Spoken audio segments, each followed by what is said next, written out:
Čau visiem! Es esmu gropiņā. Interesanti, ne? Šeit ļoti skaisti ir. Bet patiesībā es šeit esmu tāpēc, ka man ir pēdējā fizioterapija palikusi.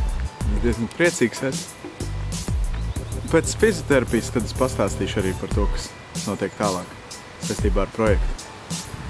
Bet tā, es vienkārši gribēju parādīt. Šeit skaisti.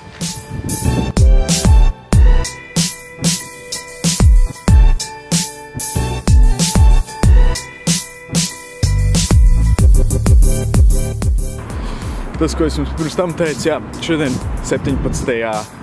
oktobrī bija pēdējā mana fizioterapija un rokai viss ir kārtībā. Esmu atpakaļ ierindā, protams, vēl nedaudz fiziski jāuztrenē, bet tā viss kārtībā. Kāds būtu pareizākais gājiens? Šobrīd labākais gājiens, ko izdarīt. Bet jebkurā gadījumā jāstrādājam pie plāna, lai veiktu realizāciju, jo, tā realizācija, tas jau ir tāds ilgākais jau no visu laika ir tas, ka tu paņem ideju, saliec visu pa punktiņiem un tad ir šis.